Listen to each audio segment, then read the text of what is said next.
Made in Hollywood.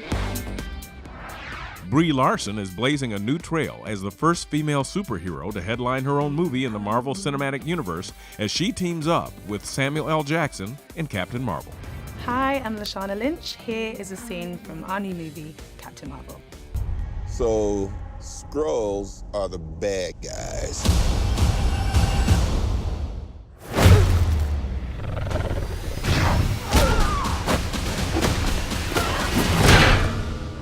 And you're a Kree, a race of noble warriors. Heroes.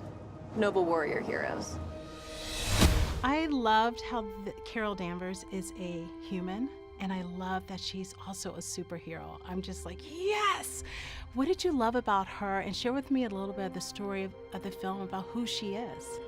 The thing that's really an incredible quality about Carol and why I think she really is a great superhero is that she was a superhuman before she was a superhero. Carol Danvers is a real woman who represents real women today and in the 90s, because we're based in the 90s.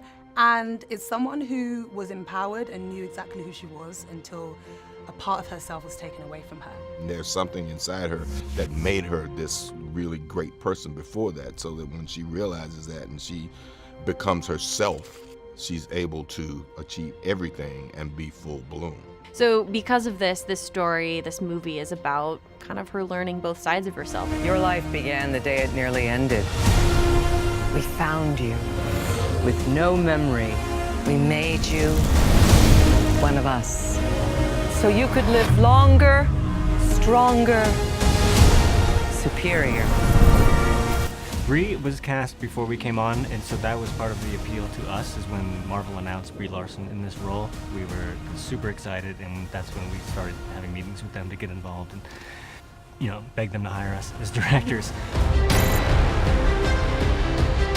Space invasion, big car chase. Truth be told, I was ready to hang it up till I met you today. How fun is it to play the young Nick Fury? I mean, to tap into something. I mean, not many actors get to do that in the realm of that they're playing always their same age, and then they get to go back like that. It was kind of great to find out, you know, that he was not always as hard-bitten and suspicious and furious as most people think he is all the time. Real revelation to find out he was a cat person.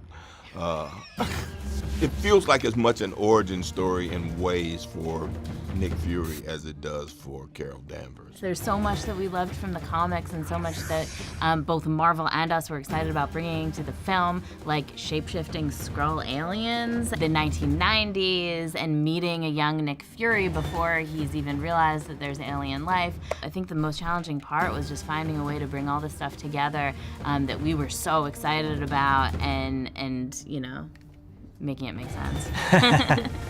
You were reborn. I keep having these memories. Something in my past is the key to all of this. Well, I love anything about female empowerment and equality, but I see that as a theme throughout this film. How is this a theme played out in Captain Marvel? Well, I think that it starts with the comics, and it started with the true nature of who she is, and we're just doing right by that.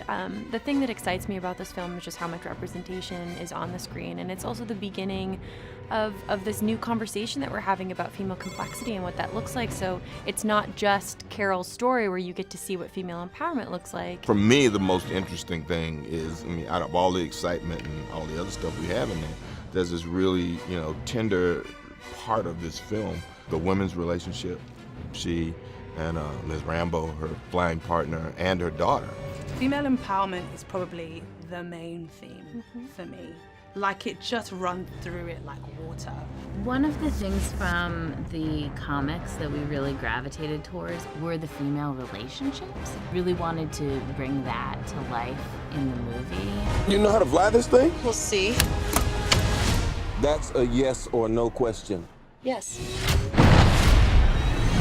The battle scenes were out of this world. I love them. Share with me about your experience with training and even doing some of those fighting scenes. Sure. I mean, that was the part of playing Carol and joining this universe that was completely unknown to me. It was something I'd never done before. So it was a challenge that I was really excited about because I knew it would push myself further than I had before. It started 9 months before we were filming. I trained every day. Wow, 9 months. Wow. So Yeah. it was a true rebirth. Yeah, exactly. I mean, that is kind of why I like a 9-month prep, is I feel like it's enough time to fully change your body, change your mind.